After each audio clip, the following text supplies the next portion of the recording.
If you've ever stared at an electrocardiogram printout and felt like you were trying to read a completely foreign language, you are absolutely in the right place. Today, we're bringing you the ultimate high-yield study guide to help you completely conquer the ECG for your board exams. Okay, let's dive into this. Our agenda today covers 1. The heart's electrical wiring, 2. The anatomy of the PQRST complex, 3. Heart sounds on the ECG, 4. Grid measurements and practical steps, and finally, 5. Normal versus lethal rhythms. All right, Section 1. The heart's electrical wiring. Let's understand the underlying mechanics of the heartbeat. See, the heart isn't just a mechanical pump. It's got this hyper-fast electrical conduction system. It's kind of like the intricate wiring in a house. But before we trace those wires, let's translate some medical jargon. On your boards, you're going to see depolarization and repolarization everywhere. Put simply, depolarization is the influx of positive ions causing the heart muscle to contract. Repolarization is the return to a resting state. So, relaxation. So let's trace exactly how that electrical signal flows down through the heart. It all kicks off at the top, right in the SA node. That's your heart's natural pacemaker. From there, the signal travels down to the AV node, which acts kind of like a gatekeeper. Then it shoots down the bundle of His, splits into the left and right bundle branches, running right down the septum, and finally spreads all the way out through the Purkinje fibers, which wrap around the thick outer walls of the ventricles. Think of the AV node as a very nice little waiter. It actually holds that electrical activity within it for just a moment before deciding to send the action potentials down to the ventricles. That creates a crucial 0.1 second delay. Well, it gives the atria the exact amount of time they need to finish contracting and completely empty their blood into the ventricles before the massive ventricular contraction happens. Without that tiny delay, the top and bottom of the heart would squeeze at the exact same time, which would completely tank your patient's cardiac output. Moving to Section 2.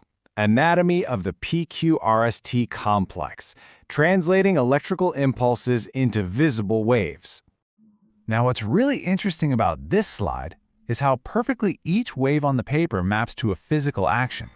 The P wave, that's the signal from the SA node causing atrial depolarization, so the atria contracting. Next is the QRS complex.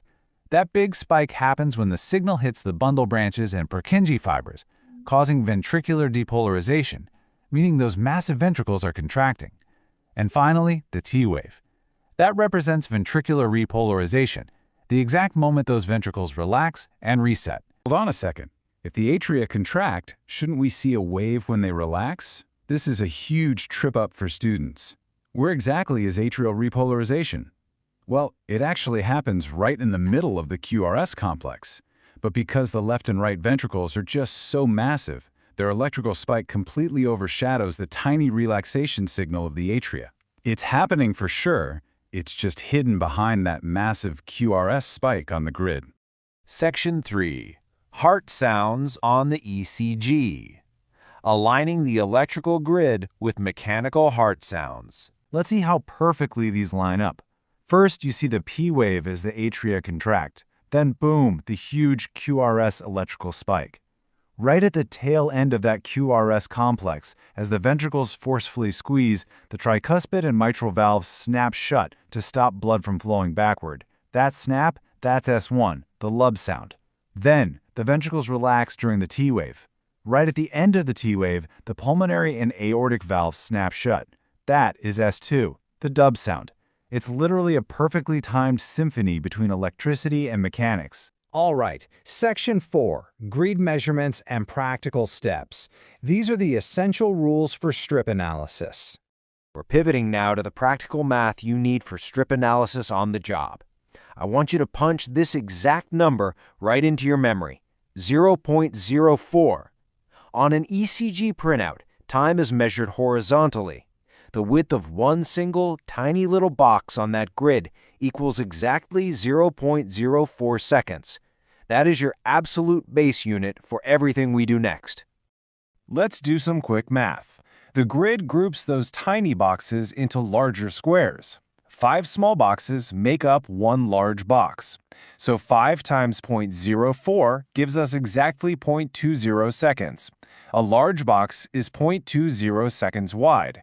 And that specific number brings us to our first common patient scenario, the first-degree heart block. If you've got a patient whose electrical conduction is dangerously delayed at the AV node, that 0.20 second threshold is exactly how you're going to diagnose it on the floor. Let's lay out the specific interval rules. The normal PR interval, which measures the time from atrial contraction to the start of ventricular contraction, should be between 0.12 and 0.20 seconds, basically 3 to 5 small boxes. The normal QRS complex width needs to be tight and fast, less than 0.12 seconds, or under 3 small boxes. Remember, horizontal width equals time, so if you see a QRS complex wider than 3 boxes, that's a massive red flag for a conduction delay, like a bundle branch block. Finally, Section 5, Normal versus Lethal Rhythms. We're going to take all those anatomical rules and measurements we just covered and perform some actual rhythm identification. Here's patient scenario number 2, normal sinus rhythm. This is the gold standard of a perfectly stable heart. The SA node is doing exactly what it's supposed to do, firing at a nice regular rate of 60 to 100 beats per minute. Because the SA node is driving the bus, you'll see exactly one beautiful upright P wave perfectly parked right in front of every single QRS complex. And if you break out your calipers, the PR and QRS intervals fall strictly within those normal time limits we just talked about. Now, brace yourself for a terrifying contrast in patient scenario number 3, ventricular fibrillation, or VFib. In this clinical scenario, that organized downward flow of depolarization we just learned about, it's completely gone.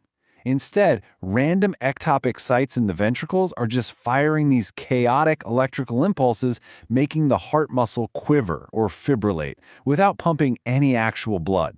You won't see any identifiable P waves, no QRS complexes, no T waves. Just a jagged, erratic mess of a baseline.